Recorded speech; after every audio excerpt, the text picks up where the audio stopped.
Kasih karunia dan damai sejahtera Allah, itulah yang memelihara hati dan pikiranmu sekalian di dalam Kristus Yesus Tuhan kita.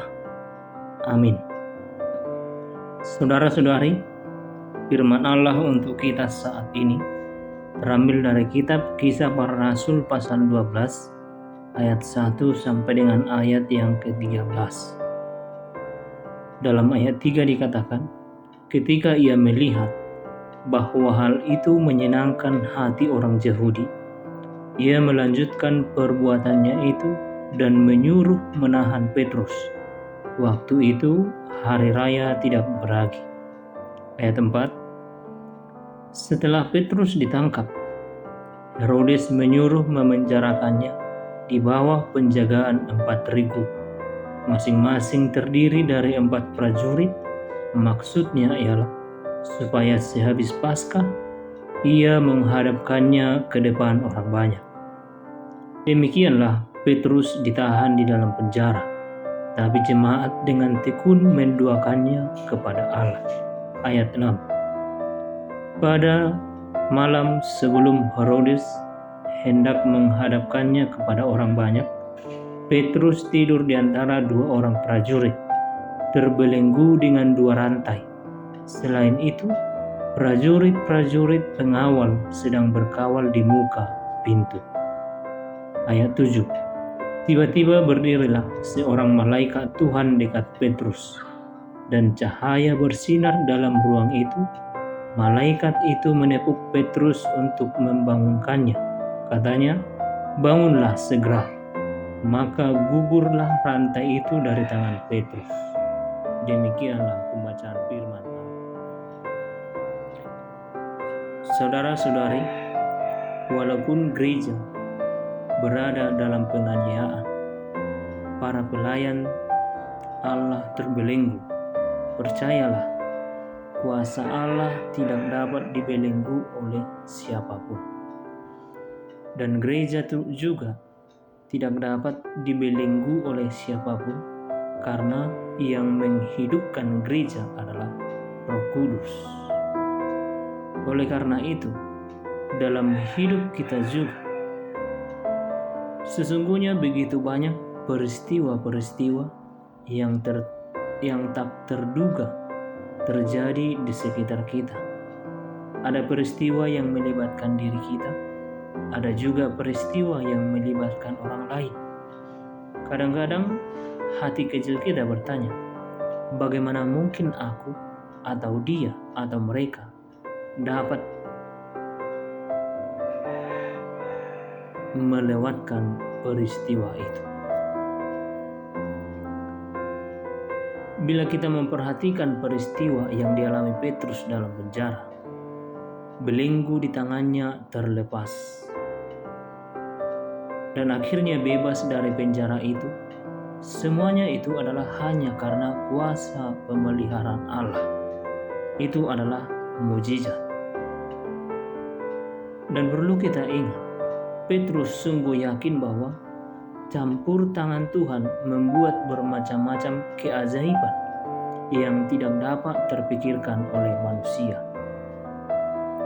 Allah membebaskan Petrus ketika sudah tidak ada pengharapan, dan pembebasan yang terjadi di luar kemampuannya sendiri, sebab sudah dijaga oleh 4.000 tim.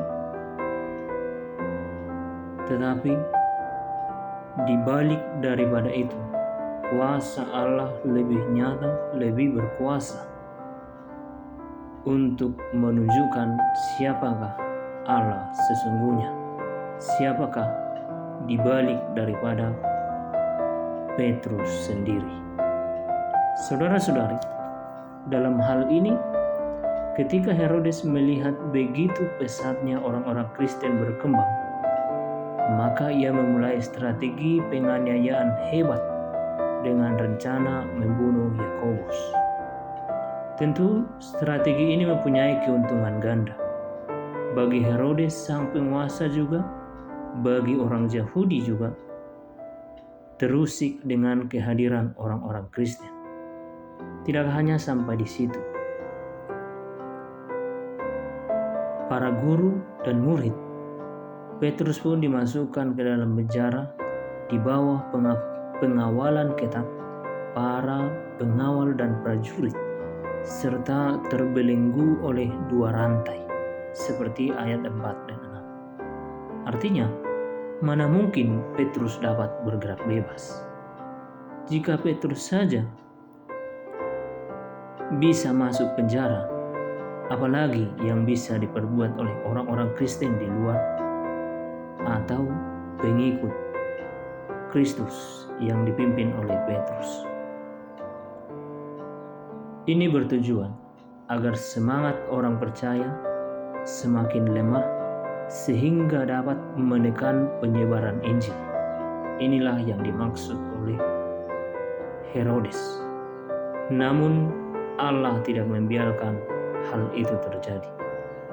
Ada hal yang tidak ada pada benak sang penguasa dunia, yakni kehadiran Tuhan yang berdaulat di atas segalanya. Tuhan lebih berkuasa. Tuhan berkarya melalui kelompok kecil orang yang lemah tanpa persenjataan apapun. Kalau kita lihat dalam perikop ini, hanya melalui doa yang disampaikan dengan tekun kepada Allah, Sang Raja Gereja, sungguh dunia hadir dengan kekuatannya. Tetapi Tuhan hadir dengan cara yang luar biasa, yang seolah-olah lemah dan mudah rapuh, tetapi tidak terkalahkan.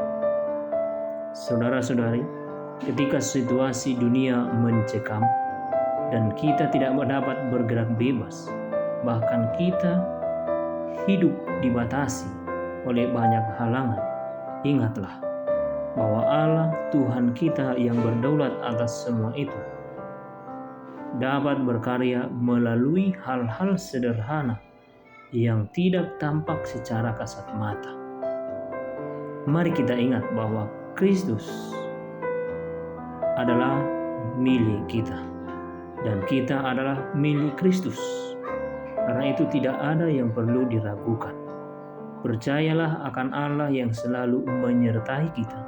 Dan jangan pernah lupa, dalam hidup kita hendaklah setiap saat untuk memanjatkan doa kita dengan penuh ketekunan, dengan penuh kerendahan hati. Dan yakinlah, penyertaan Allah di luar yang kita pikirkan. Allah selalu menyediakan yang terbaik bagi kita.